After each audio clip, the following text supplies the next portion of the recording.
Fanatically Correct. Brought to you by us, fans like you, but mostly us. There is only one war that matters. The Great War. And it is here. If those things come for us, there'll be no kingdoms to rule. Everything we suffered would have been for nothing. Everything we lost would have been for nothing. The crown accepts your truce.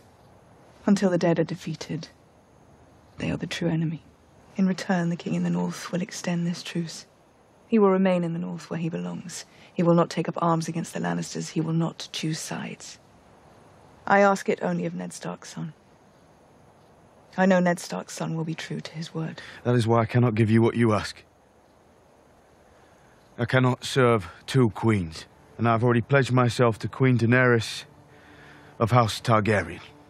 Then there is nothing left to discuss. The dead will come north first. Enjoy dealing with them.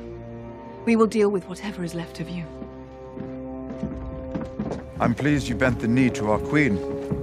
I would have advised it, had you asked. But have you ever considered learning how to lie every now and then? Just a bit. In a dark corner of the world, three men will work together to bring you a podcast like no other.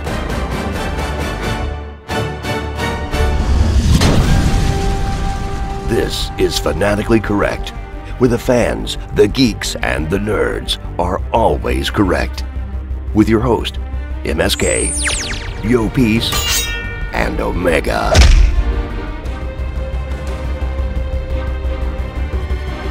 Actually, MSK, what season are you on now on the rewatch? I just started season 4 yesterday or the night before. I'm like episode 5 of season 4. Obviously, this is going to be a Game of Thrones episode, but we're hyping up for the final season that will be coming up April 14th, Sunday, 9 p.m. Be there or regret it, because there'll probably be mad spoilers. Wait, and reactions that same night. This is a Game of Thrones podcast? Game of Thrones episode. Yeah, I know. While the rest of us were rewatching Game of Thrones to prepare, you've been rewatching Marvel movies. You gotta pick. Yeah, you've been binge watching Marvel while we're binging Game of Thrones for this episode. Exactly. You gotta pick your battles, guys. You gotta pick your battles. Well, in fairness, Game of Thrones comes out first, so I mean, at least the season starts before Endgame comes out. But that's besides the point. So yeah, the warning, spoilers. We're not going to be holding back. We expect anyone who's listening to this episode, since we're hyping up this final season, you should know everything we're talking about. And strongly recommend a rewatch. It really helps to get the continuity and everything. I am your host, Omega. MSK. Yo, peace. So, I guess we'll get into it. I mean, we can either start like kind of recapping, the highs or the lows or like the gist of season for season. Something I definitely wanted to do, but we could probably do that somewhere when we get to around season 6 or 7, or once we start talking about iconic deaths, which I think right off of season 1, I mean, that's pretty much what season 1 is all about, is an iconic death. Probably the most iconic death in television. I don't know. I don't know about that. It's maybe one of the most iconic in this show. Not even. That's like maybe like number 4 on my list. Yeah, well, the thing with the Ned Stark death is what we're talking about.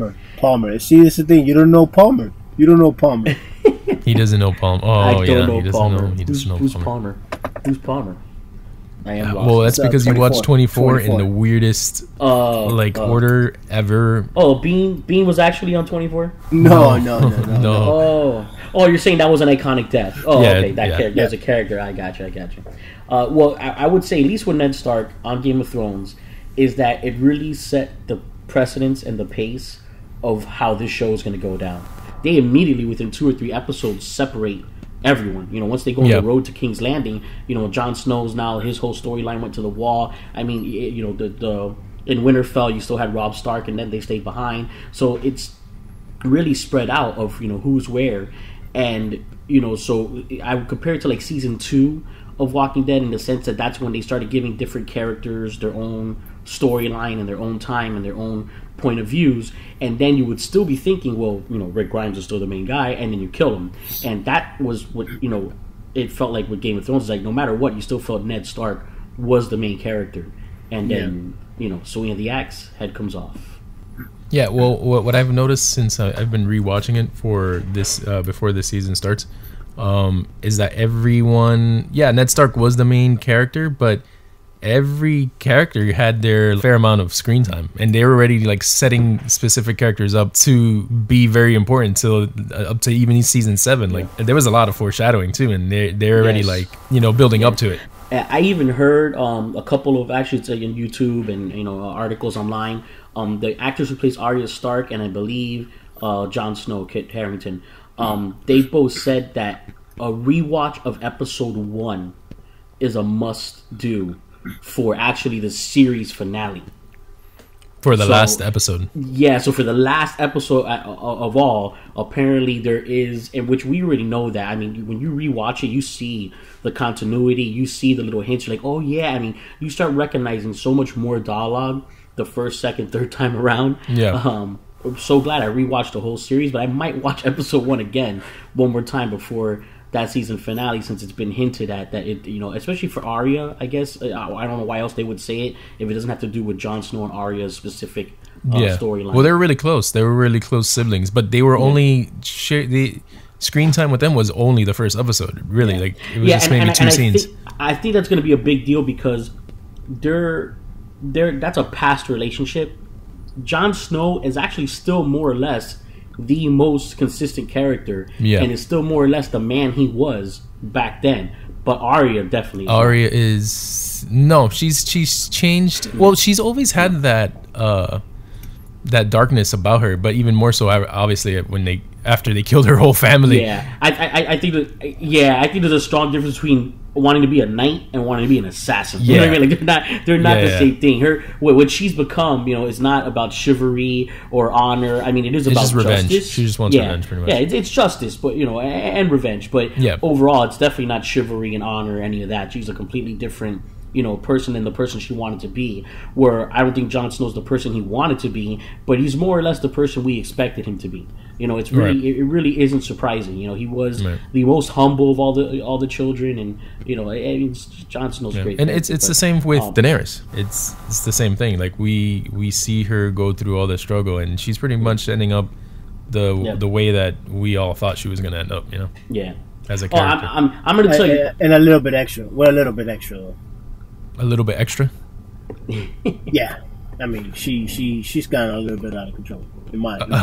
Oh yeah, over all the seasons, through the series, she's become so, and she's supposed to. I mean, in the books, I guess she's only like 16 or 17 now. Where in the show they've progressed it a little bit longer the time frame. Yeah. So when the books, I think she's like even younger, maybe 14 or 15. But even she's even 14 the first when she season, gets married. Yeah. Even the first season, she does some crazy stuff in the first season. Yeah.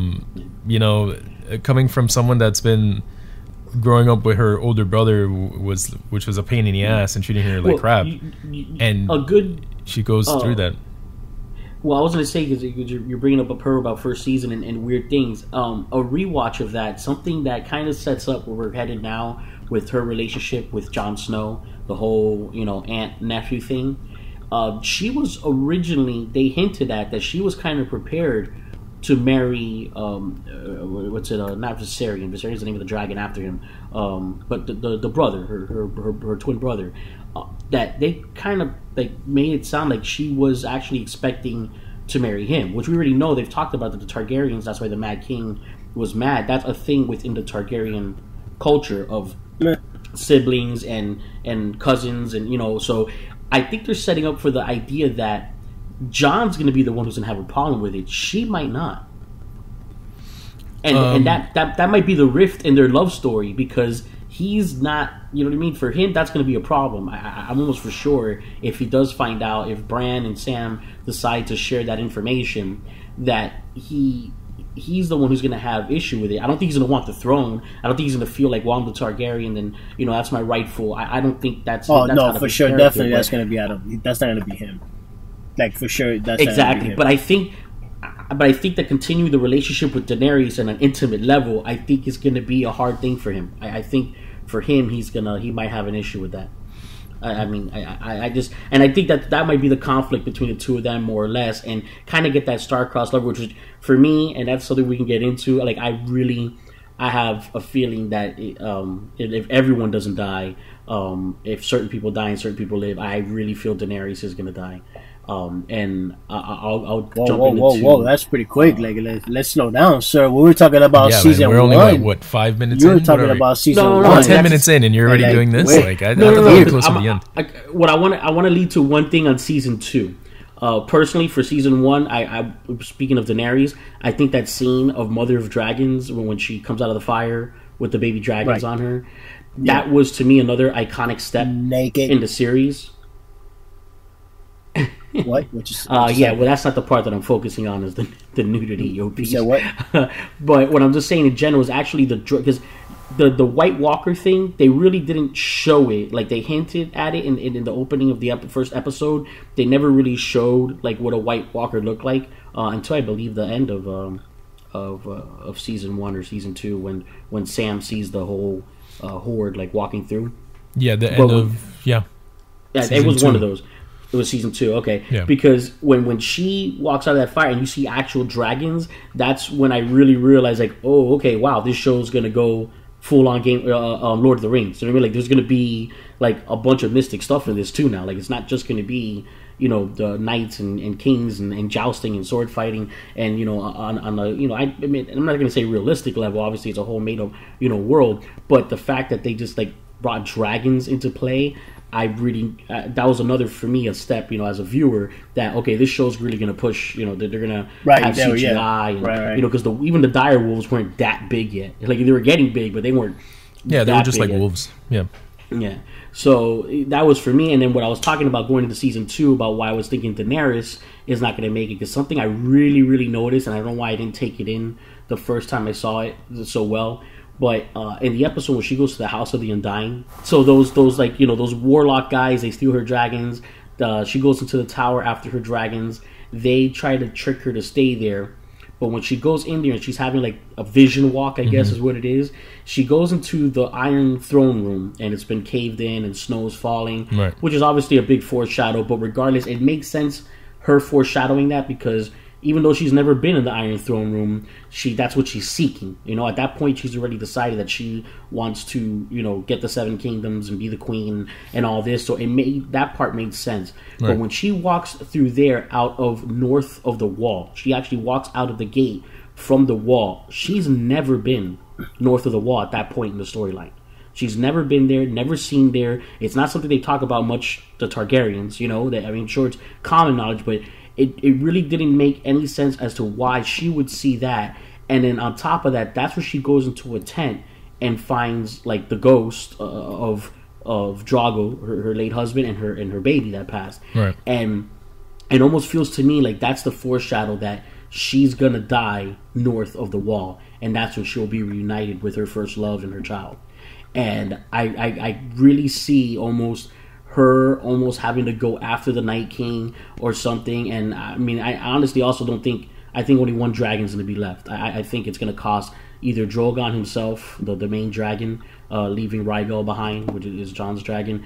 But I just think that was a big foreshadow that, yeah, that's going to end up with her not alive when it all ends. I don't know if that's it is. It's going to be a foreshadowing with the Iron Throne and Snow Knight, because Bran had the same vision in a couple of episodes after that. He had the same vision with the Iron Throne and the wall. So I don't know if that's just a foreshadowing of everyone meeting up to the wall, or it's all gonna end within, like, I don't know. But it's that scene has been going on, not only for her but for Bran's vision as well. But so there's a connection there. Yeah, I think there's gonna be a huge connection there. But yeah, as far as her not surviving, I think I think that might be a possibility. I think what would end up happening is that she ends up pregnant with Jon's kid, and she dies during childbirth, and that's like the only person that survives. The kid is the one that survives out of, you know, everyone. I don't know. My guess is everyone dies. I think the White Walkers are just going to kill everyone, and that's the end of the show, which would suck. That would be a terrible ending. Yeah, Wait, I don't think so. Suck. I really don't. That would be an amazing ending. What are you talking about? No, man, I don't want to see 8 seasons and then at the end the White Walkers win and everyone's bad guys dead. win. Yes, that's what we need on TV. Yes, yes. Yeah, I think it depends. One of the theories I did read that theory of them having a kid and the kid be the one to like be the actual savior and be like the one to rule of the 7 kingdoms and save everyone from the White Walker. In other words, it turns into like a war, like an apocalyptic war of 30 years or whatever, and their offspring is the one that's actually the ruler that saves everyone. And something that kind of more or less lines up with that theory is that when you talk about, I mean, it's hard to see because the whole Targaryen Stark thing, all of that makes so much sense, for it to go that route, and that again back to definitely Daenerys. But I think that what they'll probably do is, if Bran at all starts to have like future visions, and this is something that I had read online, that would be a way for the show to kind of not do a jump forward, like, because a lot of shows do that 9 months later when they do a series finale, and some films do that too. Like just an example, the Harry Potter franchise. Yeah, they do a jump forward to make them older, and to like kind of like to let you know what has happened so far and how it ends up. They might do it as through a vision from Bran instead, and in this way to give it to you in a different way as opposed to just do a full jump forward, just kind of like him maybe explaining to Jon what's coming, or like kind of like in their hour of like turmoil, and they don't think they're gonna make it. So I mean that's another route. I mean, another fan theory I don't think is gonna happen at all now, I just don't, is the Tyrion being part Targaryen. I just personally don't see that. I don't see that. I mean, I don't see that playing out because they don't have a lot of episodes to flesh that out. They only have this year. They only have like 6 episodes. Yeah. I mean, they're gonna be like movie length episodes. Yeah, they're 90 minutes, I think, each, and then 2 hours for the finale. Yeah, but that's a lot. That's a lot to put into 6 episodes. Yeah, no, I don't think that's a lot of information, man. Yeah, unfortunately, because I was kind of buying to that theory because I was always remembering there's a lot of iconic moments between Tyrion and Tywin where he says, "You're not my son, you're not my son," and there's actually one that's pretty strong where he says, "Because I cannot prove you're not my son." And that's when he told him that he wanted to. He said, "What's the first time you ever did anything, for the family?" And that's when he says, "I didn't, I didn't kill you." That he wanted to kill him the day he was born and throw him into a river.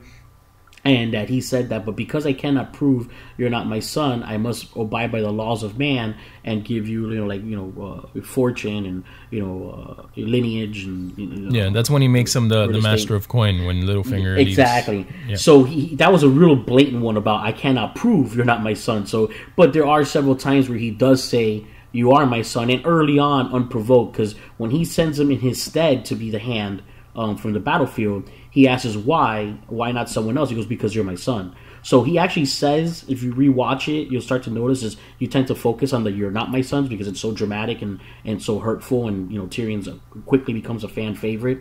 But he says actually several times that "you are my son." So it's kind of a back and forth thing where, most likely he is his son. He just says that to hurt him because he doesn't feel so. I kind of leaves away because the theory I've heard is more from the books that supposedly the Mad King was infatuated with Tywin's wife and things that were hidden in the book. So, and this is something that could end up happening in the books. I don't read the books, but I know, people who do. And that might be something that still happens in the books because all we know is that HBO, who ends up on the throne or how it mainly ends is going to be the same, but because he held back so much on writing the rest of the books, they've killed off certain characters, never developed certain characters, merged certain characters. There's a lot of things they did that the actual ending's still going to be more or less different character-wise, but more or less like the same end. Which is why everyone could die is actually a good possible ending. Well, in that case, the in the books, if they build that up for Tyrion to be part Targaryen, that might be still a thing for the books. I just don't see that happening in a series because they have such limited time to flesh that out. Yeah. Especially in this season, it would have been a thing. It would have been an ongoing thing if that was the case. The way it's Jon a good theory. was, it's a good theory. Just maybe for the book. Maybe for the book it would make sense.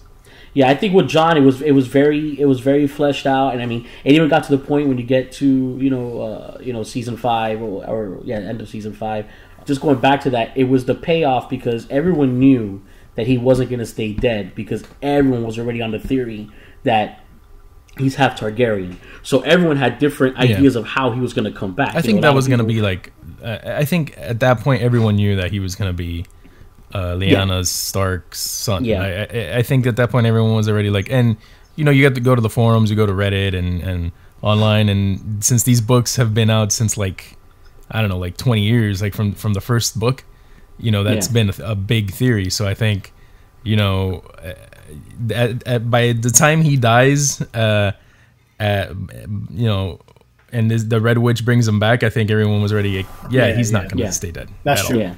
Well, but what was interesting was that, though, because he doesn't come back to the following season, but there was so many during the off season, like, theories on how he was going to come back. Yeah. And, like, one of my personal favorite ones, but... You know, rethinking it after it happens, like, yeah, actually, that wouldn't make sense long-term story-wise, but was that, well, they're going to burn his body because in the north, they have to burn bodies now because not they come back, and because he's part Targaryen, the fire will revive him, which would be cool. However, long term, that would have been really cool. I think so. I think it would have been awesome to see him just jump up from the fire and that be like a healing factor to him. Because we know that Daenerys can't die in fire, and that's what everyone was thinking that like, oh, it's gonna be cool, he's gonna revive from the fire. However, that's kind of like a get out of jail free card always. If like you're always like gonna get stabbed, killed, like, all right, just throw the guy in the fire. Like he's immortal now. You know, like, so that was what it did. So as good as a visual and like epic moment that would have been for him to come out of the fire the way Daenerys came out of the fire with the dragons. Long term wise, I'm like, yeah, but now this guy can never die. Yeah, yeah. I think he gets hurt by fire at one point, so that kind of like that. Yeah, you know, I never noticed that, but yeah. So season 2, just a quick one. I think the House of the Undying thing, Blackwater. That's always, we talked about that when we did our con episode, and we talked about great battles. That's the first episode to focus on one scenario, one scene, one place, and that's a great battle. Yeah. I mean, everything. Yeah. Tyrion's speech. Dialogue, yeah. Let's go kill them. Those are brave men not gonna do it. Yeah, that scene was great, and it shows how much of like a wuss Joffrey was. He just ran. Yes. As king, he runs back to his mom because she doesn't want him there, and it's like the face that Tyrion, like his reaction to that. It's like this guy's leaving and he expects all these people to fight for him, and this guy's just leaving. Like, now I got to take care of all this. It was classic. Yeah. See, and that goes back to season 2, and a lot of character development there is showing you what potential people have, because you saw what Tyrion was able to do in the face of, you know, extreme danger and battle and war and, you know, turmoil.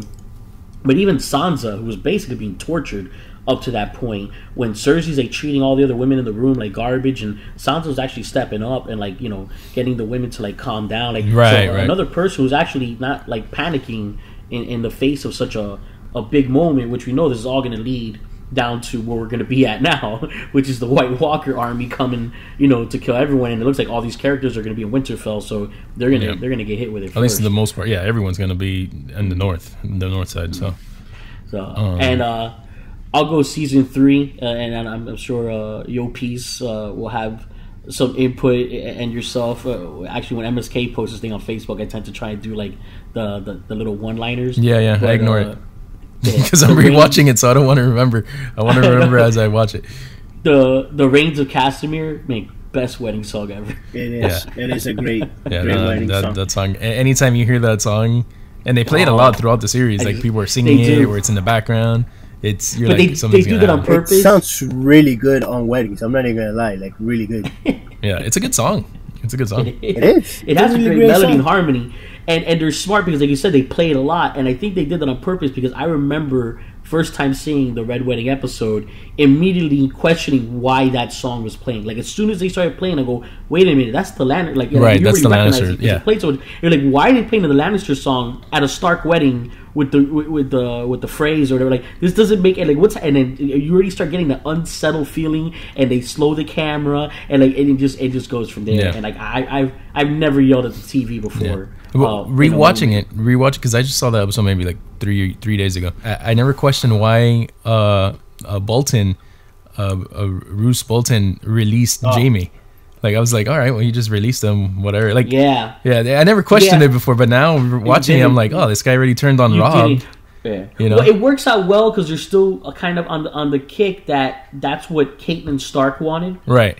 And so you're kind of like stuck in that realm of like, well, I guess he's honoring that for Caitlyn's sake. But he also called her a traitor in the same episode. So it's like, I never questioned it before, but it's like, this guy straight up just stopped following Rob. Yeah. Like, yeah, no, when you rewatch it, you're like, how did I not see this? Right. You really, you don't, because it all lines up. And again, that's what I'm saying. This is such a good series. See, the thing is that you already know it was coming. There's no way that you did not see that coming.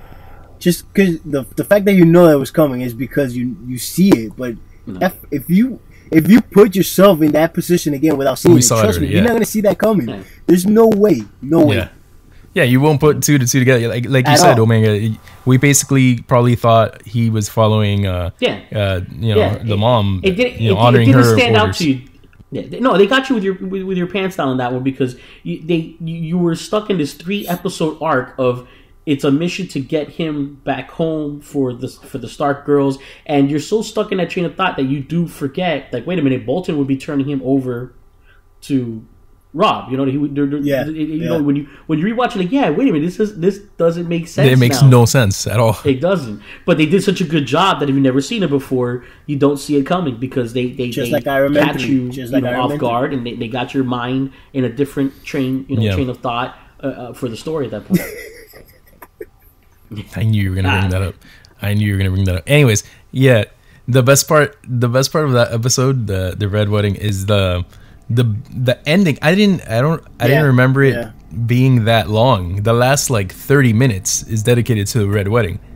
Yes. So as soon as Arya sees that, with the Hound, that she's in the distance, like right there, like they're right there. Yeah. From there on, it's all Red Wedding. The last 30 minutes, and it's them setting up the wedding and all that. I gotta tell you, it's one of the best moments for me with Arya, specifically in that situation. I love that moment when they get to the Bloody Gates, which is the sky tower that her aunt was in. Yeah. And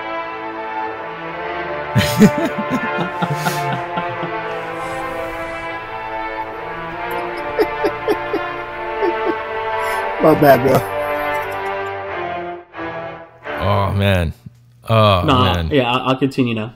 All right. So when she gets to the Bloody Gates, Arya, and she, her aunt had just died, and she's there with the Hound, and they're asking like, I'm here to bring Arya Stark, the niece of, I forget her name now, of she's not a Stark, she's a Tully, but I think her name is another name there too.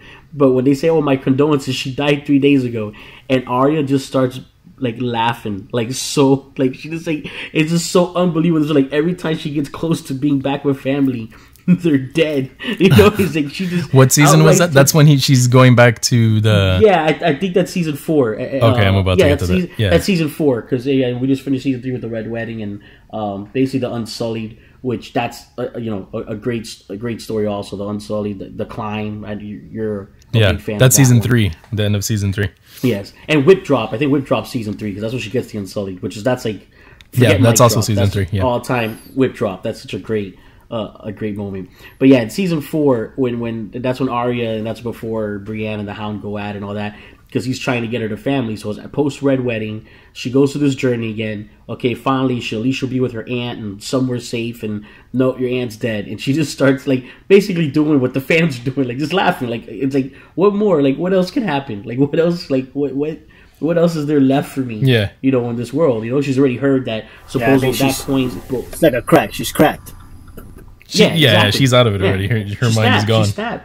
Yeah, she's she knows her father's already dead. That she saw that happen. She basically almost saw, it happened, but saw the aftermath of her mother being dead, her brother being dead. Well, she saw Rob's body with the direwolf's head on it. Yeah, it's horrible. Which is probably the worst thing you could possibly see. Yeah.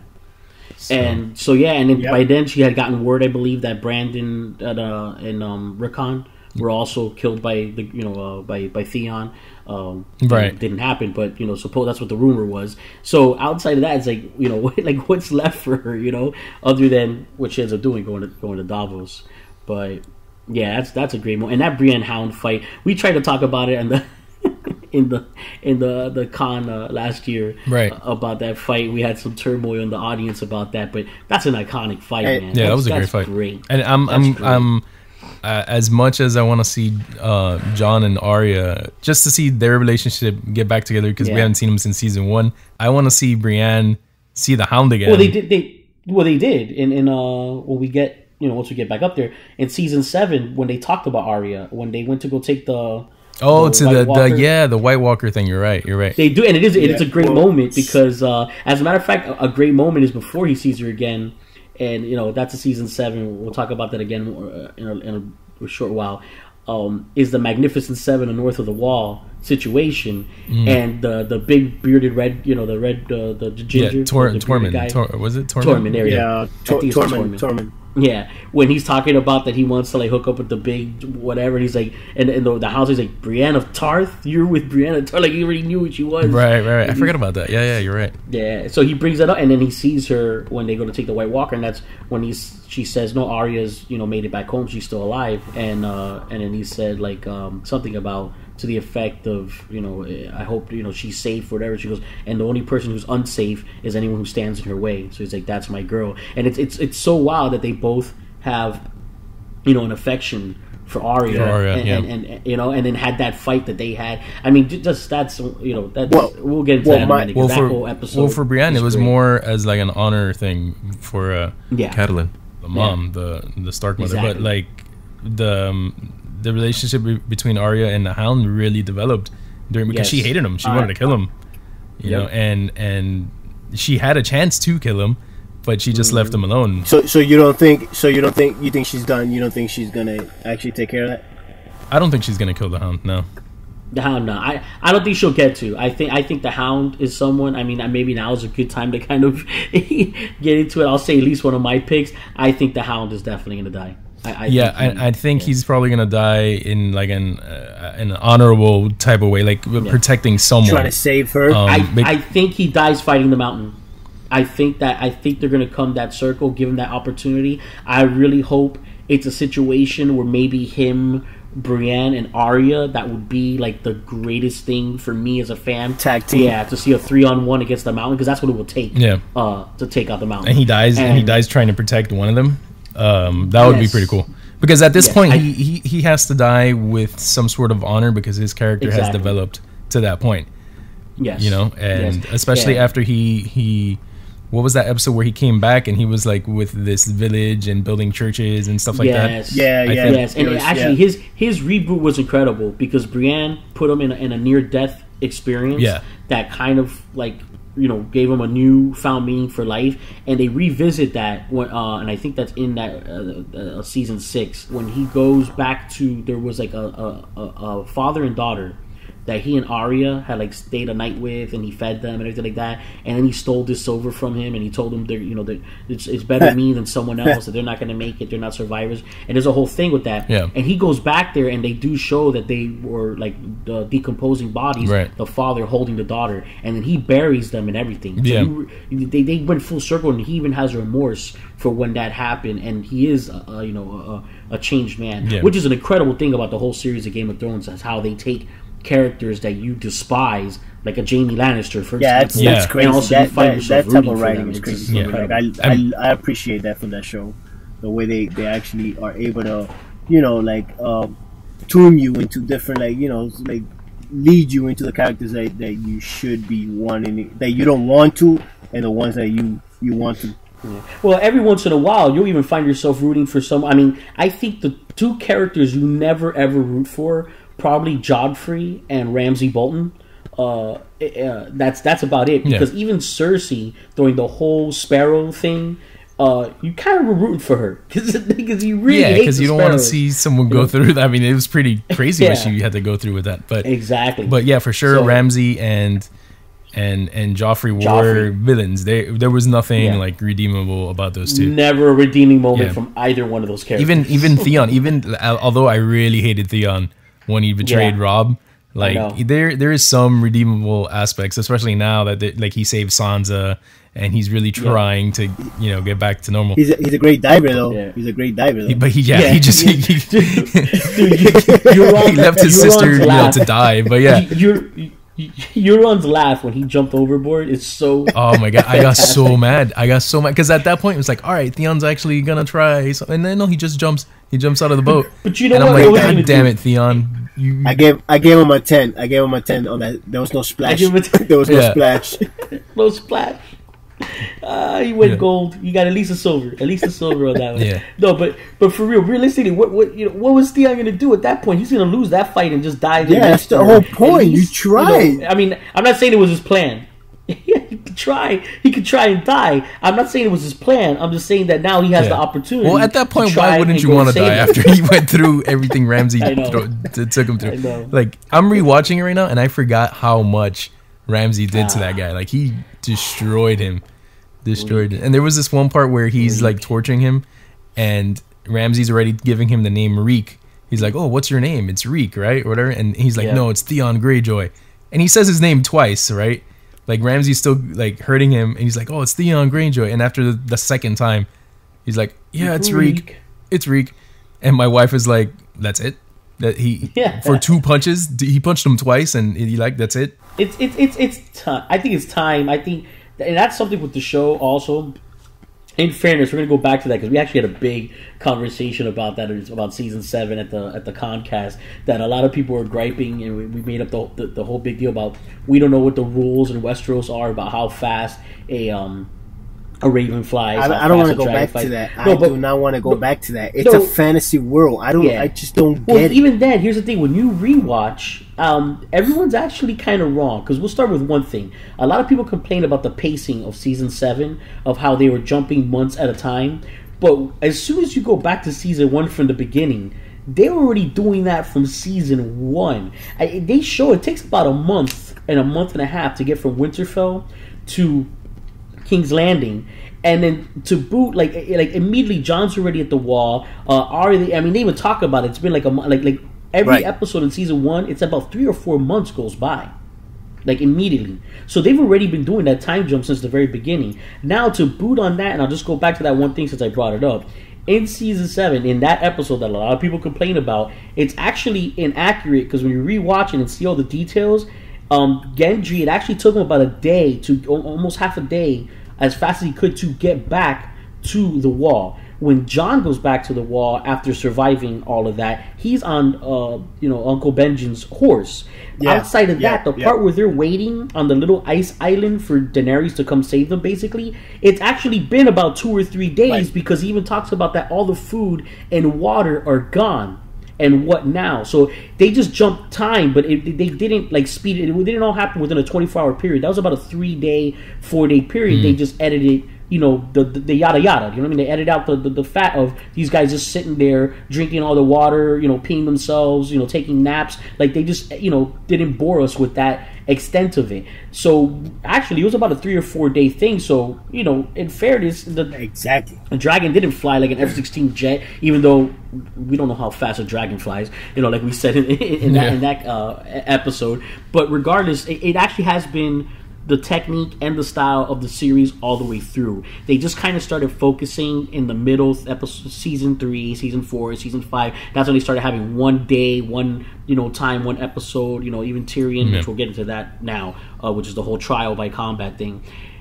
They slowed down every once in a while, and people got so used to that they felt that that's how it always was, and were kind of upset when they started moving too fast. Well, the only time I was really upset when they moved fast was when Varys was with Daenerys, and then he leaves. He leaves her to talk to the Sand Snakes, to make a deal with the Sand Snakes. She's already coming to Westeros on the boats, and he's on the boat with her. And it's like, how did he get from where he was back on the boat? Was? Right? He met back up. No. You're confused. I just saw that season. You're behind. He met back up with Daenerys at Dragonstone. No, that was before they got to Dragonstone. This was when they were going to Westeros. Yes. Yeah, she gets on the boats with Yara, right? And he brought the boats also from I believe from like the Sand Snakes or whatever. But within that same episode, he's with the Sand Snakes, and then the end of that episode, he's already on the boat. So they do flash forward, but it was done so abruptly The that honest it's truth like, about it is that it's a fantasy world, and sometimes things happen, and we just gotta deal with it. I know. But like, if anyone's gonna complain about the time jump, what bothers me, it's not the A team, which is what everyone was calling them, going on the wall. That episode was great. That doesn't bother me. Exactly. I think the various thing upsets me a little bit more if I had to pick one. And I get it. I get what you're saying, because like if it's a person thing where, you know, people are people. Like we're not getting off too much fantasy where it comes to the actual person. And if it's about traveling, I get that. I get like where they're at the moment. I understand that. But if you're talking to me about a fantasy world and how fast was a pigeon or whatever the hell was, or a dragon is traveling, then you get out of my face, because this is a fantasy world, and it's just whatever they want to make it. It's their world. Let it be whatever it is. Just fantasize it about it. If they didn't even give you an explanation. Yeah. In that case, a dragon or a crow or a pigeon or whatever they use, that dude, it's their own world. They could do whatever they want with it. You know, well, it would make sense if ravens are super fast in Westeros and Esteros. It will make sense why they're the bird of choice for messaging, because they're like, you know, the emails of the of this world. And dragons, they had already been building up early on that they move pretty darn fast, because Drogon was being seen all over Westeros by the time he got full grown, and he showed up like nothing when, you know, she was in trouble in the fighting pits, and the Sons of the Harpy or whatever were trying to kill her, and he showed up like, so they had already early on built up that at least Drogon specifically, and it would make sense to the dragons too. They are fast. They got massive wingspans. They're mystical creatures, and they can move. Have you guys seen Toothless? How fast Toothless is? Yeah, have you guys seen how fast Toothless is? Toothless is fast. And by the way, side note, the third movie's pretty good. I'm just gonna say that. I don't know if I said that. I haven't seen it yet, but I hear it's good. I haven't seen How to Train Dragon 3, but I hear it is good. But yeah, and actually, isn't Kit Harington in it? He is in it. Yeah, he voices one of the Vikings. Is he a good Viking or bad Viking? Because I know there's he's a good one. He's a good one. Oh, okay. But anyways, what I want to ask you guys is, we already talked about Arya and Jon meeting again this season for the first time in 7-8 years. Yeah. What other characters are you guys hyped to see like meet up? Reunions or just interact for a change? Either one. Like for me specifically, I want to see Jaime and Bran talk. I want to see that scene. Like, hey man, remember when you pushed me off the window and started this whole thing? Yeah. Wow. Yeah. That'd be interesting. Yes, that's actually really, really deep. Yeah. Yeah, it is. It goes right back to season 1. I mean, it really does. Yeah. Like actually, episode 1 isn't at the end of the first episode when he pushes him out that window. It's the end of the first episode. First episode. Yeah, first episode. Yeah, you're right. Yeah, it's the end of the first episode. He pushes Bran Stark out that window. So that is some real full circle stuff right there. I gotta say, I felt like I'm looking forward to certain things about the final season in that approach, but that Wild Bunch Western episode, that was great, because I think that was a new combination of characters, a great one. They brought Gendry back out of nowhere. Just the scene, the episode before that, because the episode of the actual fighting with the Night King, the dragon, and all the walkers and all that, it's actually the end of the episode before that built up to that, where they're all just there in the prison cell interacting with one another, and the Hound is like, you know, arguing with him, and you know, Gendry's arguing with the other two guys, and Davos is arguing with Mormont, and it's like, he's like, aren't we a bunch? You know what I mean? It's like, you already see, it's like, oh wow, this is gonna be it hyped you up for the next episode. And they put those characters. I mean, those characters work well with each other. Like I could see another 2-3 episodes. I could watch a season of that. Yeah, I could watch a season of that. That's what's so great, man. That episode. I mean, I really liked the episode as much as everyone was complaining that it was fast or whatever. It really could have been half a season of just those guys hanging out. It's great. Their dialogue, that back and forth banter is great. It's great. Yeah. But yeah, for the most part, I really want to see Bran talk to Jaime, because especially Jaime, how we were saying earlier, how we all hated him in the beginning for that, and then now, as the seasons go on, we kind of like understand Jaime, where he's coming from, and like kind of get to know him more, and now it's like we're kind of rooting for him, just to see Bran now as kind of the three-eyed raven, how his whole persona is now, and he sees everything, and then Jaime, and I want to see that interaction. Yeah. No, I think that's probably be one of the more interesting ones because it, like we just said, it goes back to episode 1. They're two totally different people now, and because, like you said, Brandon has the visions now. He can see that Jaime is a better person, or in general. Ish, and so it would be interesting, to definitely to see that interaction. I think for me, it would actually be, now that I'm thinking, because I did love the episode where they took the White Walker and you had what's his name? Is it Bronn? Bronn. That when he got with Podrick and, with Tyrion, and Brienne and Tyrion again, like seeing all those characters reunite and interact was great. But the one we didn't get there because she didn't go to that, and actually will be interesting if it ends up happening, is somehow seeing Sansa and Cersei in the same room again. Yeah. And I don't think that's going to happen. I think it will. I think if it were something has to happen there because the first 2 seasons it was a lot of Cersei belittling Sansa. Yep. And I think that's going to come full circle. I think there was a lot of animosity there, and I think that has to pay off somehow. Also, I really want to see Sansa and Tyrion because they're technically married. Yeah. Yes. Well, they never consummating. So technically, she's a widow, but she was married. She was married to Ramsay. As far as the laws of the land, because they never consummated the marriage. That marriage actually never counted. Which is funny because he even tells that to Jon Snow. He was never consummated. He was like, I didn't ask. He goes, well, nonetheless, like he just wanted to know, like, hey, I never touched your sister in that way. I had no plans to. And he did go to town on the guy that did. Do horrible things to her, and that's a very emotional scene when Brandon tells her about that, and he says, "I'm so sorry that those things had to happen to you in our home." And I mean, it's they bring the drama great too. There's such great action in there, but when they bring the drama, they bring it, and they bring it. Well, I mean, Hodor. I'll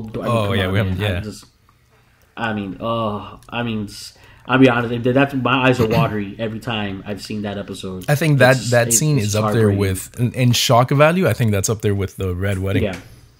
In a different way, obviously, but like just the fact that that's how he got stuck. Like you didn't see it coming. You didn't see that coming. In that fact, and the fact that he has his finally a moment of clarity, which is so sad because that means that he always knew, and that's what brain fried him. He got stuck in a time loop in his mind.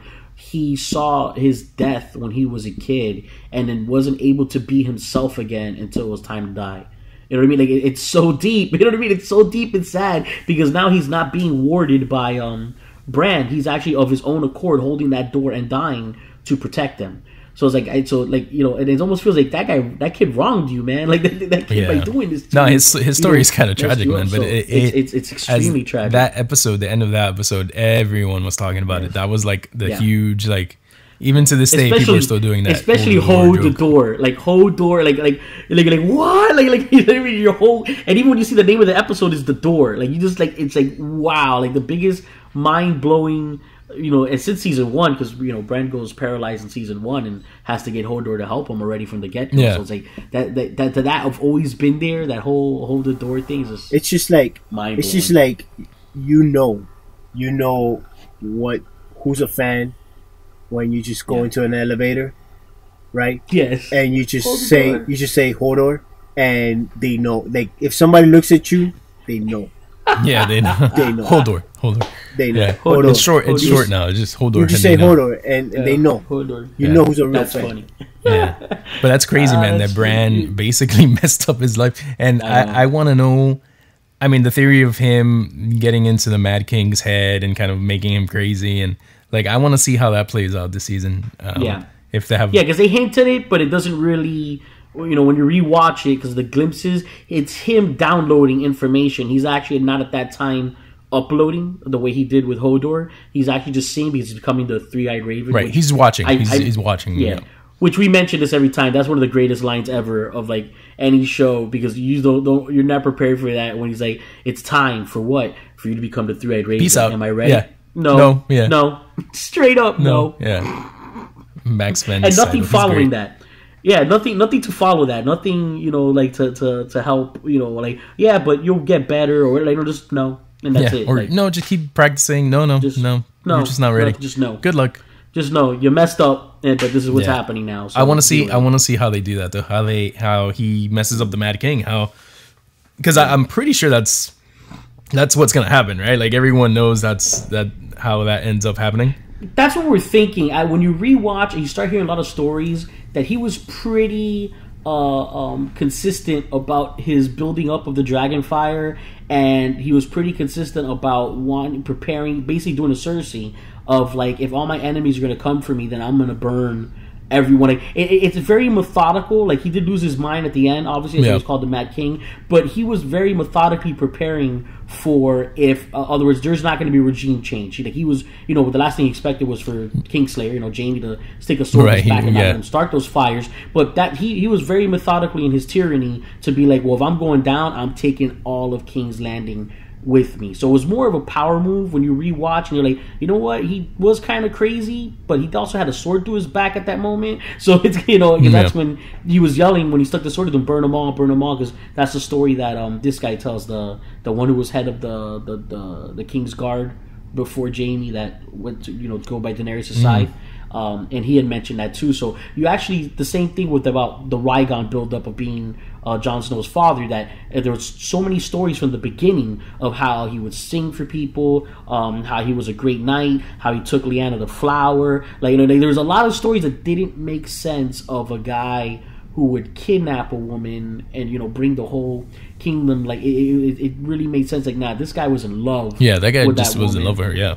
Yeah, and then it sounds like she loved him back. And then when you replay in your mind and rewatch, Baratheon, what's his, the first Baratheon, the first king. Yeah, King Robert. Series, yep.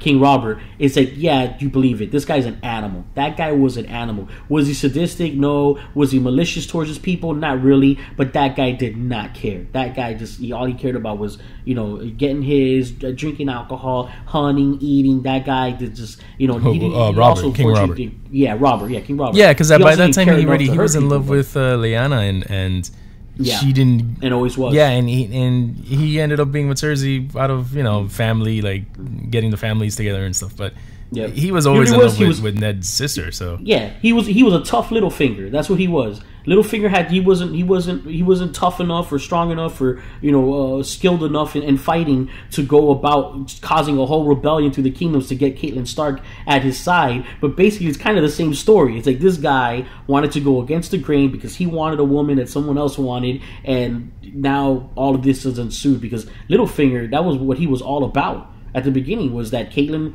he wanted to be with her. Ned Stark's older brother was supposed to be betrothed to her, but then he died, and Ned Stark gets over and he's like, where's mine? And then it became almost an entire plan for him to make everyone pay for the fact that he didn't end up with Catelyn Stark. Yeah, pretty much. Well, because with Littlefinger, and it's pretty cool how he kind of set everything up, because he's the one that pretty much killed Jon Arryn, the first hand. Yes. Robert's first hand. But it's because of his love for Ned's wife that he's always been in love with her, and since he wasn't from a family with wealth and all this, he wanted to be one, so he made his own he made his own way. He got to the point where he could make his own house with his own symbol, marry this lady to take over. I forgot her name. Sansa's aunt. The nut. Yeah, the crazy lady with the son breastfeeding till he's like driving 14 years old. Yeah. No, crazy lady. No, it was Olenna. Yes, yeah, there you go. Thank you. Yeah. No, Olenna's the old lady. Yeah.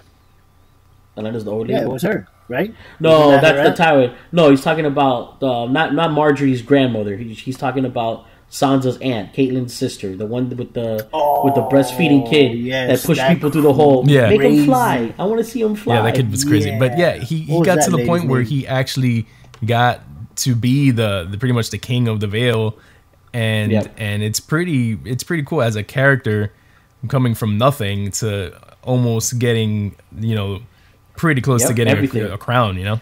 To that trial scene, man, is that trial scene great? That trial scene was amazing. It's the best. What are you talking about? Oh, what a great moment in the last season, before this last season, but season 7 was that. I mean, they built you up so much, and of Arya and Sansa being pitted against one another, and you're like, I cannot believe Littlefinger's pulling this stunt off. And in that moment, when you actually see Sansa has a brain, and she saw what he was about, And that movie was just great. And Arya just like slit that throat with his own knife. Oh yeah, with his own. And the fact that he saw that they had the knife and it was his knife that set up the whole thing, and he was like, "Oh damn, he's gonna die." Yeah. No, when Brendan told him chaos is a ladder, just the episode before, right? It was already like he was already like, "Oh crap!" He should have been looking out for Brendan because he realized like this guy knows everything about me, and then he tells him you held the knife to my father's throat, and you told him that he should have never trusted you. When he tells me he's like, "Yeah, you're done, man. You don't know how this kid knows everything, but this kid knows." Yeah, I would have left, but I would have. Yep, I'm out. Yeah. Speaking of that blade, because that which that's another theory that Arya will probably be the one that ends up to kill the Night King, because that blade's a double. It's the handle is dragon glass and the blade is Valyrian steel. Oh, I didn't know that. How many? I didn't know that. Yeah, how many Valyrian steel swords are that one? Because they said it twice. They said it in the episode when he gets it back from Ned Stark, and then I think in the same episode when he gives it to Brendan, he says what it is. So, which it's more important then, because now you're really like, hey, wait a minute, both those things kill White Walkers at that point. You know this, but you have that blade, which is the Jaime's sword is Valyrian steel as well, and Jaime's because that's half of Robb Stark's sword that used to be Joffrey's, right? And then Brienne has the other one that was supposed to be his. That's Valyrian steel. Right. Well, yeah, he gives the sword to Brienne, and then he keeps Joffrey's. The first one. He keeps Joffrey's after Joffrey dies. So, so he has a Valyrian steel. Brienne has Valyrian steel. Arya has Valyrian steel. Jon Snow has Valyrian steel Longclaw. Which, side note, when we re-saw that episode of when he falls through the ice, with the dragons and the White Walkers and all that, I think I've brought this up before about it looks like the wolf blinks. Yeah. It opens, and what it is that it's the opposite. The wolf always has the eye open, and it was a ward eye at that moment. So it maybe was Brandon Stark was watching that. It was at that moment he was warding the sword, but something was warding that sword, and you could watch it 20 times and you'll see it as clear as day. It's a full white eye, and as soon as Jon Snow's hand comes out of the water, it goes back to a regular eye. It's specifically and zoomed in on that, so I don't know what that's gonna mean down the line. Yeah, it's if they did it so blatantly, everything means something in Game of Thrones. They threw something in the first season. What was it? The first season they threw. No, actually, it's this season. The season I'm on, season 4, where Bran is telling the story to Jojen and his sister about how they fed this king his sons in a pie. And sure enough, 3 seasons later, Arya does the same thing to Will the Frey's kids and fed him, his sons. And I thought that was awesome. Arya's excellent. That whole and it's so smart the way the show did that, where they had one season ended with her killing Frey when she feeds him his sons, like you just said, and then the beginning of the next season is her killing all the Freys, the entire lineage, everyone in his family, all his sons, the Freys, all his sons, all his grandsons, everyone except the women. She gave them, that's a great scene. I don't waste good wine on a woman, that does that, and that's to save her life, obviously. And which is funny because it caught me off guard because I've kind of forgotten, when we watched from one season to the next, that she killed him. I was like, wait a minute, isn't he dead? Like I forgot, oh, that's right, she has his face. That's right, she does that now. She has faces, which that's great too. When Sansa finds that out and she finds her bag with all the faces in it, and she's like, oh, what is my sister up to? Yeah. No, Sansa must be freaking out right now because Arya's assassin and Bran is like this guy, like can see the future and the past. Like she must be freaking out. She's waiting for Jon to come back because he's the most like normal sibling, No kidding. Yeah, except he came back from the dead. I don't think she knows that, does she? Because they didn't share. No, I don't think she does. But even so, like compared to all 3 of them, I think he's still relatively normal. Yeah, he only came back once. Just once. Yeah. He came back from the dead only one time. So on a side note of finding different faces, I just wanted to let everybody know where they can find us. Oh, there you go. Yes, good time for that. Oh, yeah. All right. So you guys can listen to us on Fanatically Correct and rate us specific on iTunes or PodBean. Use Google Play Music, Google Podcasts, AnyPod, or any other or your smart home speakers. Things like home, like Google Home, Alexa, or Echo to play your Fanatically Correct.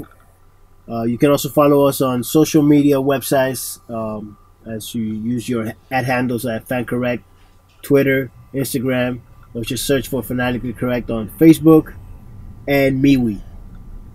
That's all I'm gonna leave it. What's MeWe? Yeah, that's a new website. We got a new website. It's called MeWe. I gotta check. That's just where I'm gonna leave it at. And our Google number. A Google number. I see what you're doing there, sir. Our Google number is 786-704-8404, and you guys can just leave us a email or a voicemail, whatever you want. Not an email. An email is at contactfancor@gmail.com, and that's about it. That's where you can find us. No, I just realized Sam also has a Valyrian steel sword. Yeah. Sword? Well, no, he has like daggers, I think.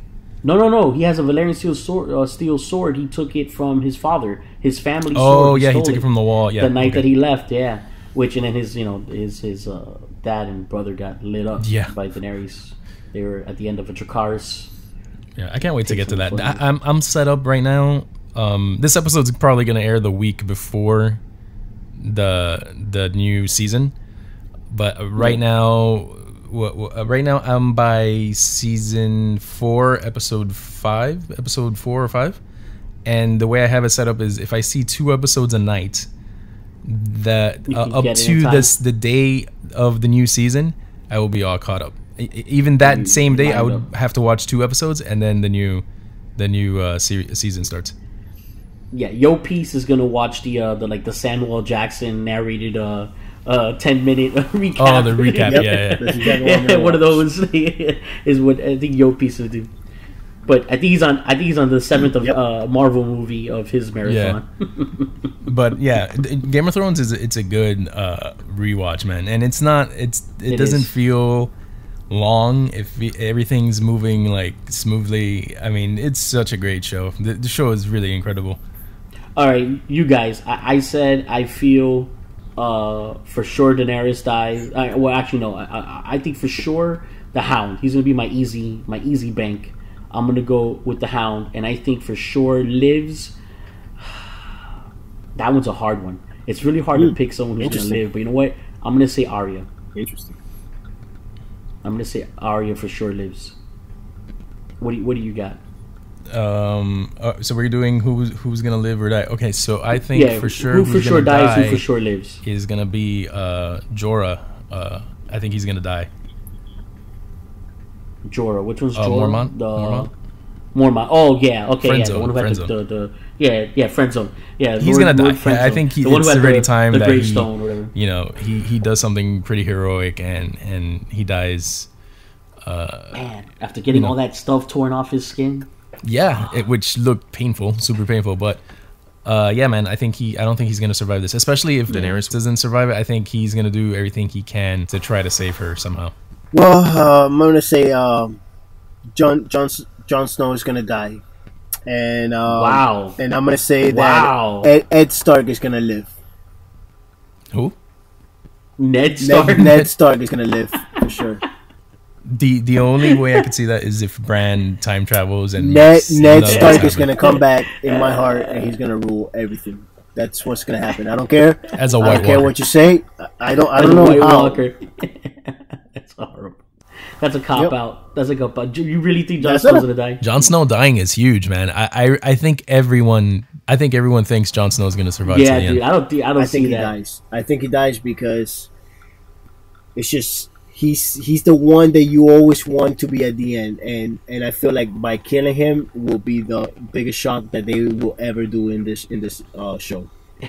Now, surviving that's another thing. You know who I think is surviving is a really hard one for me. I think surviving, and it's gonna piss everyone off, is gonna be Cersei. No. Cersei has to die. Cersei has to die. The only reason I'm worried that Cersei won't die is because how many pregnant women are they going to kill in this series? You know what I mean? Like how often can they do that? You know, well, they obviously don't care. Like they don't have. I know, but they don't. I mean, they might do a massive time jump though, and she has the baby first. Well, there's this theory. Right after last season ended, there was a theory. You know how Tyrion was kind of like outside Jon and Daenerys' door, all sad and stuff. Yeah, not happy about that. Yeah, which was kind of like a little out of character because he never really showed that he loved. I don't think just it's like about Jorah. that. I personally don't think it's about that. It is about that? No, I personally don't think that it's about. Well, that. yeah. Well, I think that. that's the thing. I think that there's a lot of theories going around that he somehow made a deal with Cersei, or because there's a lot of rumors saying that Cersei's not really pregnant. So, you know, a lot of people are saying certain things about that, and I don't know if I'm buying it or not. But I don't think he loved Daenerys the way Friendzone loved Daenerys. You know. Nah, I don't think so. I think I buy that. I think that he's looking at it from the political aspect of it, that their union should be platonic, because it keeps it more honest and more fair, and that he probably feels that by that being a romantic situation. Remember, he knows a lot more about her romantic situations than Jon does. Jon just knows that she was married once and thinks she can't have kids anymore. She doesn't know that she was, hooking up with Dario Naharis on the reg. You know what I mean? Like, back there. Yeah, but I don't think he cares about it. I think he understands that was just like a side thing. Like, no, I understand too, but I'm saying I think that that's where he's coming from. I think that he feels, because he's all about what's right for the kingdom and what's a better. Even though a lot of times he's wrong, he's still very persistent and insistent on what he thinks is the right way to go about things, and he's probably going to feel that union is going to be too much of a threat and is going to immediately have Cersei, because as right now, the only person who knows that Cersei's turning her back on them is Jaime. They think that Cersei's actually going to give them an army and actually bought into it and the whole nine, and he's going to feel like, yeah, this is definitely not going to work out. Once my sister gets any type of inkling about this, it's over. But I don't think Tyrion's that dumb, man. I think he doesn't trust Cersei enough that he fully thinks that she's gonna give him an army. You get what I'm saying?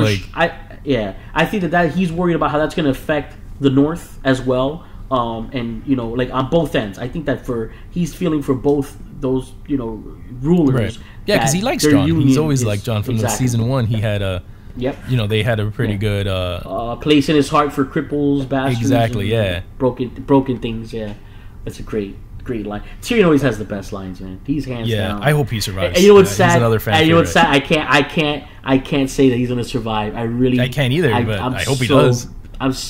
It's weird because he does he's brave enough to put himself in a situation where he's fighting and will get himself killed, But I feel like he's so out of harm's way. Like they're gonna really have to go out of their way to kill him. You know what I mean? Like he's gonna get. I don't know.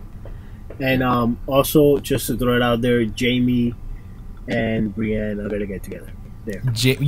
I mean they should, right? Because it's been hinted at since season 3. Yep, it's gonna happen. Even Cersei, the episode I saw yesterday, when Joffrey dies, she straight up says, "Hey, you're in love with Jaime," and Brienne gives her this face like, she called her on it. Yep. And he has feelings for her, is that Cersei's in his life, and he won't abandon that. It's gonna happen. But if Cersei dies, I think he definitely hooks up with Brienne. There you go. Brienne and Jaime raise Jon Snow's baby. and what was Braimy is their name together. Braimy, right? Braimy or Janie. Brainy, that's funny. Oh, that's hashtagging. Brainy, yes, that's their couple's. That's their couple named Brainy. That's perfect. Brainy. Perfect. Brainy. Yeah, I hope Brainy isn't. I hope that doesn't happen. So what would be Jon and Daenerys then? Snowlisi? Jon Snow and Khaleesi Snowlisi. But I do. Yeah, but he's actually, what is it? Aegon Targaryen, right? That's his actual birth name. Is Aegon? He's Aegon Targaryen. Yeah, which is named after the one who united all the kingdoms and took over everything with the 3 dragons. Yeah, the first one who took a stab at it. I wish they kind of named him Rhaegar, because Rhaegar is a cooler name, but it is. But that's his which he's gonna end up writing that dragon for sure. He's writing Rhaegar, which is named Rhaegon is the name of the dragon, I think. Yeah, his father's name is Rhaegar, but then the dragon is named Rhaegon after, just like Drogon is named after Drogo. And the Viserion, of course, Viserion turned evil. Why would you name the dragon after that guy? What? When I found that, I realized that. When she goes, I named him for my brother, and he wasn't good. Yeah, he was a piece of shit. Why would you name him? What is that? Like you asked him to get She killed probably with that name. as soon as Like, she like he's- as soon as she saw that, she was like, "God damn it, I knew it. yeah, of course, I knew it. I should have named him. I should have named him Bob." I should have gone with Sparkles. I should have stuck with Sparkles. Bob. But yeah, it's it was insane that you do that. That was great though when he got his crown, that gold crown. Yeah, that scene was. I mean, this show has a lot of scenes, man. And rewatching it, you're just kind of reliving everything. It's like insane. So many great characters, so many great scenes, so many like Tyrion steals the show in every scene he's in. I haven't got to the court where the scene where he's. Yeah, I will get no justice. Yeah, I haven't got to that, and I know that's gonna be his best. The gods decide my scene. fate. That's always gonna be the most memorable scene. Yeah. Now I'm looking forward to it. It's coming. It's coming. Wait. And there's gonna be, which we'll definitely talk about after we talk about either the season premiere or the season finale or whatnot. But there's gonna be a 2-hour HBO behind the scenes. They are calling it a documentary. About Game of Thrones and what it took to film after the series, after the season ends. Yes, after the season ends, the following Sunday. So we get one more taste of the world of Game of Thrones before everyone's lives become meaningless. Yeah, and then I don't have to worry about surviving. And having to stay alive for a year. Well, they are gonna do spin-offs. They're gonna do spin-offs. And then I'll rewatch. And then I'll rewatch everything else. I'll tell you the word about that they're gonna do spin-offs and anthology style is actually very exciting to me. And I mean, just unfortunately, the word out there that what they're talking about is that they're gonna do like either thousands of years in the past or like 100 years in the future. Like they want to purposely not have to make it anywhere near the time. Yeah, and that's fine. I kind of want them to do it that does. way. But there's some spin-offs I would love. Like I would love to see Varys's backstory. Like actually see him make his way into King's Landing. Because he's actually the most consistent character of always being about the good of the realm. And what his background is, like, how do you go from caring about anybody after what you went through? You know, like, after going through that with the wizard, cutting him up and all that stuff. It's like, how would you ever get to a point where you're not a Littlefinger? You're not someone out for, just a vengeance and hierarchy. And do you think he's surviving? I mean, that's... Who? Varys. Oh, no, he's dying. He's dying, the Red Woman as well. She told him. She told him that they're both going to die there. The only thing that's cool and all, but the only thing is they wouldn't be able to go back. You know what I mean? Like that far back. If it comes to his story or whatever. Yeah. No, I'm glad they're going to do it. If they do it, I hope it's thousands of years and I hope it's just nothing connected so much to this. It should. Yeah. The rough thing with the rewatch is your piece if you get to do it at some point, but I'm sure MSK's already noticing it. You're already deep enough in. Is some of the actor changes, and they have no control over that. I don't hate them for that. I can't imagine. But I mean, the mountain changes like 3 times, and it's kind of yes, like so that's blatant. The thing. When it's back to back, when you're binge watching, you see it like so blatantly. Like, oh man, that's not the same. The same actor, and I recognized Tomlin right away when he played the cousin that they killed. Yeah, so that's Tomlin. But that's still not as bad as the Mountain. The Mountain is probably the worst one, and Daenerys. I can never say his name. Darren Harris. Yeah, that was really bad because they didn't just change actors; they changed the complete. One of the ones for me that I was like, "Come on." Yeah, what's crazy about that one is that I remember him being much longer than he was. He was only in one episode. Yeah. I thought he was in a whole season. Season before they changed the actor. He was in one episode. Are you kidding me? That's crazy. But they made him so cool. That's why it was such a good episode. With the whole, like so I'm Darna Harris. And I always have a choice. Like everything about that was so well set up. And then some other guy comes the next, and I'm like, who is this? Like he wasn't a bad character the following seasons, Darna Harris, but I like that one a lot more, and I think most people do. That's the worst one of the actor change. I mean, I don't mind the second guy.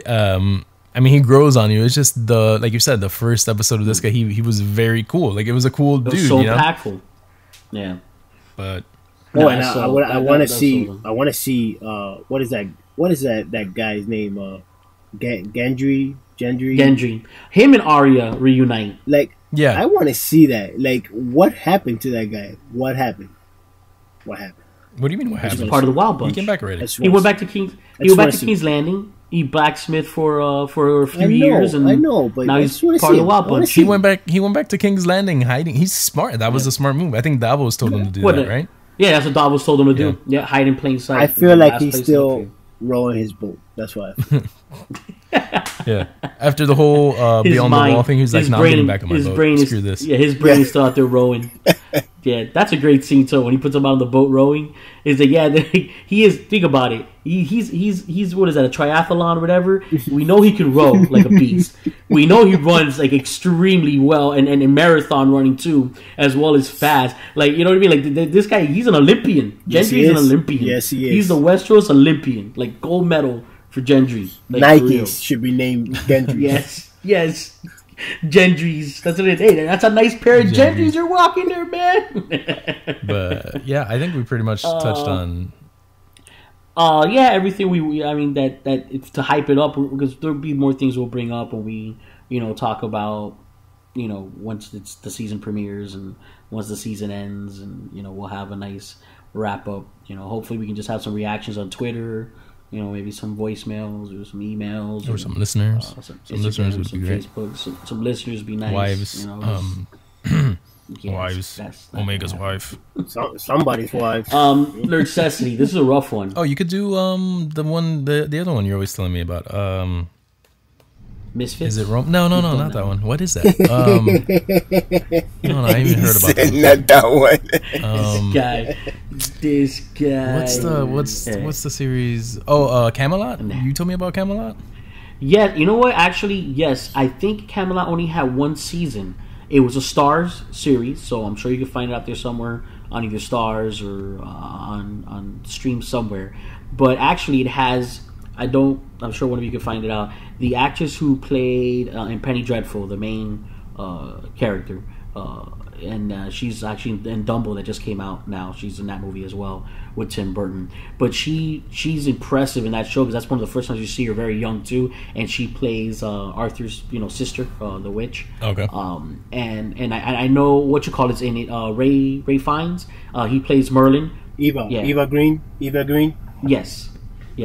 And then Ray Fiennes plays Merlin, and just the way it's very different from Lord. Like, it's not a very I'm sure people have seen Excalibur. If not, that's a great film and necessity to get under your belt is Excalibur. But it's actually surprising because it's less fantasy than you would think it would be. Like, they kind of dumb down the fantasy. It's still fantasy, but they kind of dumb it down and bring it almost into like an almost relatable, realistic approach, like kind of like what Christopher Nolan did with the Dark Knight series, where it's like it's still comic booky, over the top, but if this were true, this is as close as we would get to it. So he kind of did that. He left just enough mystic in it to make it entertaining, so it has that Game of Thrones type of aspect to it. And yeah, it's got some great acting in it, some great performances, excellent storyline. It's very entertaining. It's a very different approach while still staying true to the Camelot and Round Table and Night Story without going too crazy like other movies have. First Night with Richard Gere, horrible. I'm sorry, that's just me. Sean Connery was good in that movie, but just the storyline in general is just awful. And then that one with what's her name from Pirates of the Caribbean, the main actress. Keira Knightley? I forget. Keira Knightley. Yeah. Keira Knightley, yeah. There's the King Arthur with her also, where it was more during the Roman time, so it's during the switch or there. That's not a bad movie, but it completely takes away from the lore of the Excalibur, King Arthur. So yeah, Camelot's actually, good call. Yeah. Oh, it's with Joseph Fiennes. I know you Joseph haven't Fiennes. seen it yet. That's a young Merlin, man. Joseph Fiennes, sorry. I said Ray Fiennes. Fiennes. I meant Joseph Fiennes. But that's a really young It's been a while Merlin. since I've seen that. Yes, but it's awesome. It's awesome. Well, remember, Merlin's a wizard. He doesn't... I mean, I want to give stuff away. Yeah. I don't want to give stuff away. But, yeah. And then I'll tell you right now, the lady... And that's all I'm going to say is this. The lady in the lake scene in that series is mind-blowing. The story that they have for the lady in the lake and how the Excalibur's retrieved through the lake, because they do the sword and the stone thing too, and they do that differently also, which is also very well done and clever. But that's all I'm going to say. When you get to the Lady of the Lake in that series, that's when you fall in love in that series. And truth be told, it actually ends in a good enough place that it didn't require a second season. I am surprised though that it didn't get one though, because it was well done. It was good. Actually, I'm gonna rewatch that. Now you bring that up, there you go. It's You're welcome. Too long since I've seen it, and that was good. So a good call. Well, you need to finish Game of Thrones first. Oh, I'm gonna finish it. I'm gonna finish it. I have to finish it in the next 2 weeks. You need to start Game of Thrones. Yeah, you need to start it.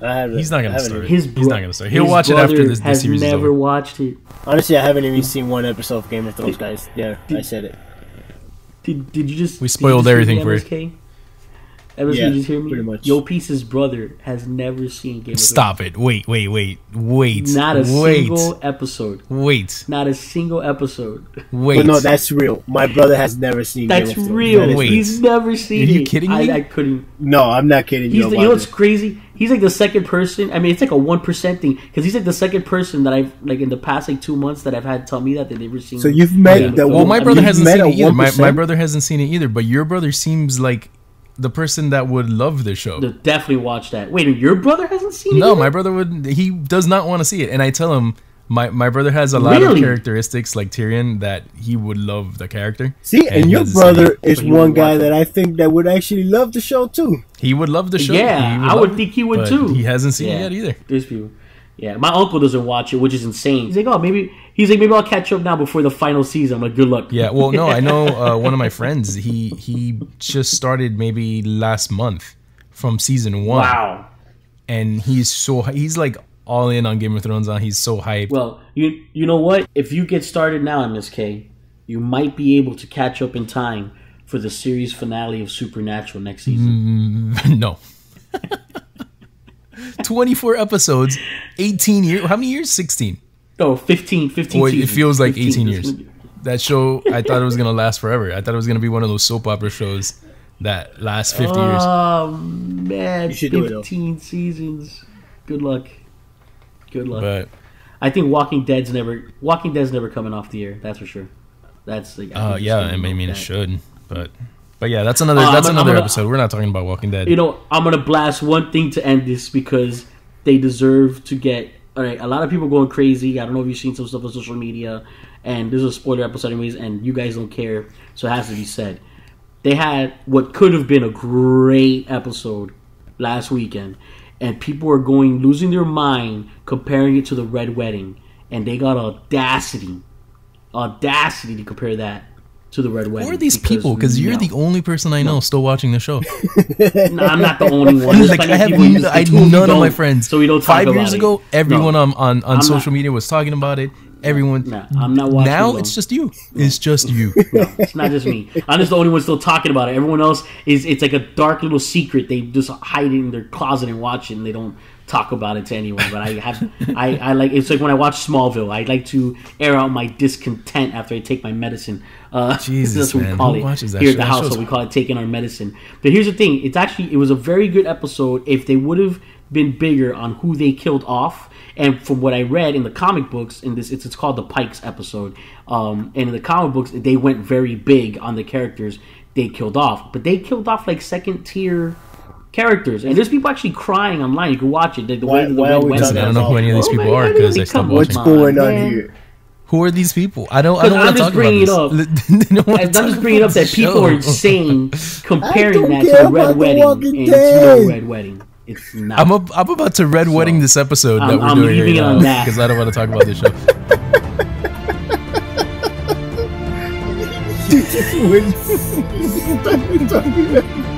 I gave up. Not gonna lie to you. You started talking about it, I gave up. I gave up. So yeah, you know what? That's a great note to end this on. I'm Omega. Peace. MSK, peace out. Yo, peace. Peters. And there you have it, folks. This has been Fanatically Correct. Until next time, you crazy kids. Signing off. I promise, Omega, I promise we're going to do a Walking Dead episode of you just complaining about Walking Dead, but you're still watching Walking great. Dead. Yes. It's yes. like you just We should told do it us, while I'm why would you want watching. to watch a bad movie? But you're watching a bad series. Like, Because I'm already invested. That's different. At least a movie, I'm not vested in it. That I need to Oh, know. you're vested in this.